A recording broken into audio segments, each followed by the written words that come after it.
All right, we're back. Lesson 3, words have power. You know, the words that you use can either build you up or they can tear you down. So right now I want to share with you what I've done years ago where I've combined words and put it into action. So I had a girlfriend about 12 years ago. We worked together, and as a parting gift, she gave me this beautiful red journal. I mean, this journal was something. It was so pretty that I didn't want to write in it because it was gorgeous. Leather bound, had gold edges, had a really pretty clasp, and it just kind of sat on my dresser for many years. I didn't know what I wanted to do with it. I just thought it was pretty.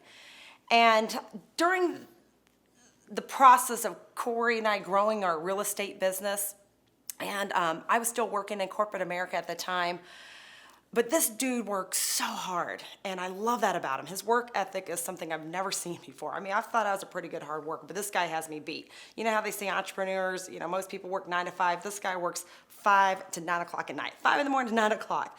And so I remember him working so hard, hon. You were working so hard.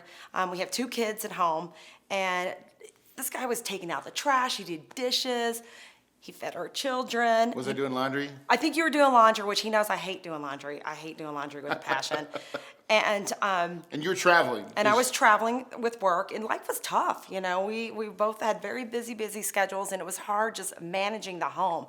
And this guy just stepped up and just took care of everything. And I just remember coming home and feeling overwhelmed with such gratitude and love for him. And in that moment of gratitudeness, is that even a word? Close enough. Close enough. The book was just there, the journal. And I thought, you know what? This would be a good time to write something special to Corey. And I just wrote down everything I felt in that moment. Like, thank you for taking out the trash, for getting dinner ready, for, you know, building this incredible business. Because I know that, you know, I know his goal is one day retire me from corporate America, which he did. Thank you for that, my love. And I just wrote it all down. I dated it. And then I found this really cool picture of us back in 2000 when we first started dating.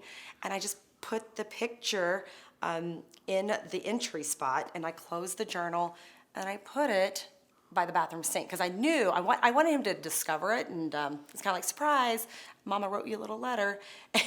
And talk to the audience when you found that journal, and you're like, what was it? Well, you know, it's always special. So, you know, when you were dating, as you're courting, you know, you find that you when you're moved, you want to shower your loved one with praise, and so a lot of times that's done with a piece of paper. Right. And so here was a journal where it was bound and clasped, and the words are protected, and I like that. It was really special. I mean, who doesn't love like opening up and getting a love note, right? And it was really special because she let me find it. It wasn't like, hey, here's your love note.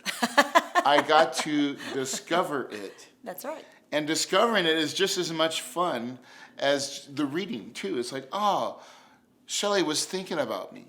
Mm-hmm. And so this is our greatest gift, by the way. This is the greatest gift that we would love to give to you, is because here's what, can I talk about what it turned into? Yes, please do. All right. So here's what we've turned this into. That one little simple act, and that was done almost 10 years ago. Over 10, yes. Right?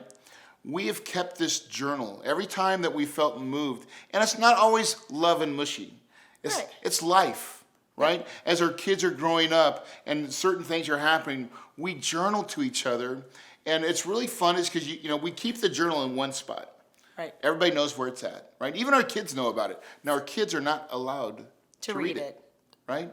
But you grab this book when you feel moved and inspired or whatever it is, and then you write your little, in secret, you write your little letter, right? And you date it and you sign it.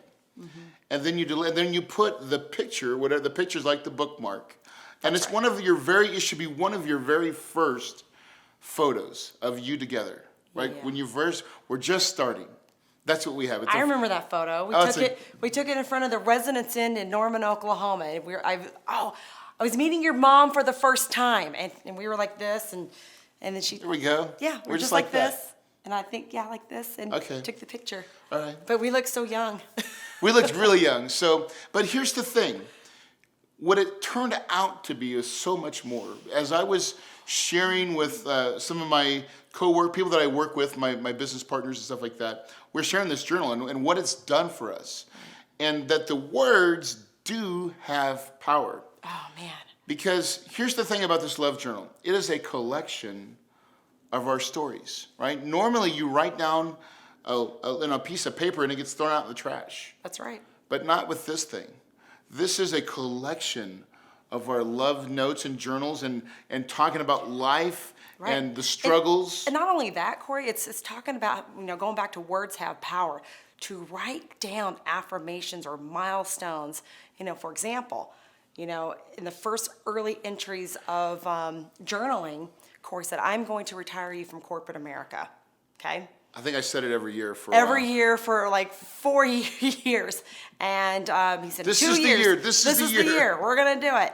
And guess what? It was 4 years later, but he retired me from corporate America because he knew how hard I was working and wanted to be home with our kids and have a life that most people could only dream about.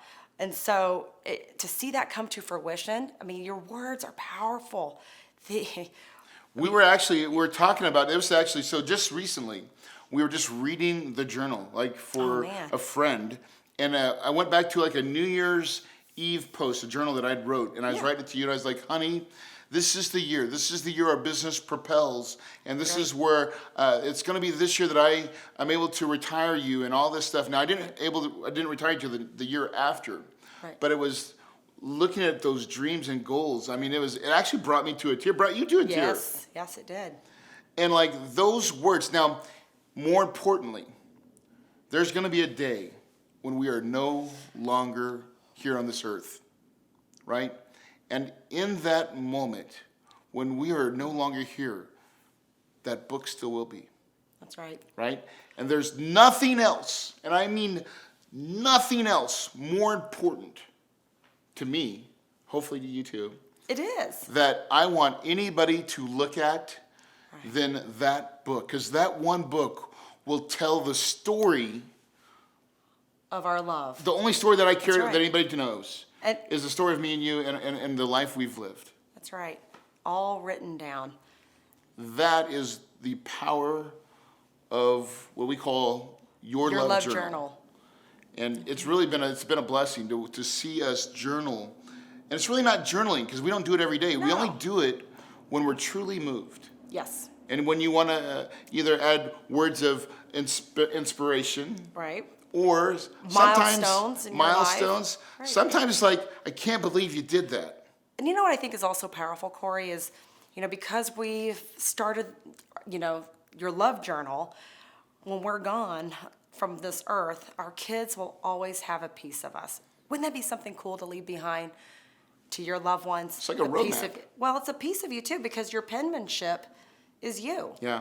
All right. A lot of times we're texting or we're emailing, and there's no personality. It's not tangible. But when we're gone and our kids have our love book, guess what? Yeah. There's still mom and dad there. Yeah.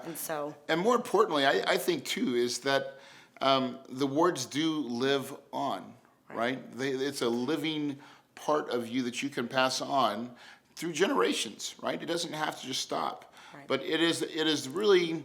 I feel like, and here's the other part, if we were to ever get lost, if you were to ever get lost in your relationship, where you weren't sure on, you're like, I'm on rocky ground. Right. I think you could grab that journal. Oh, man. And it would be a guide to bring you back to the moments that you held dear and special and the times that meant everything. Just like the love, what was the Notebook? Remember that movie? Yeah, just like the Notebook.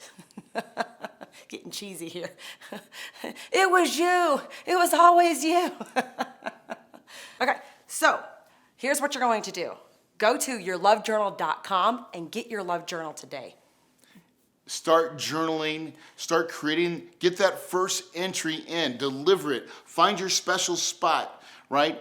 Deliver that first note to your significant other. And I'm telling you right now, it will change your life, and your marriage, and your love. Yep, change your relationship. All right, See you in the next lesson.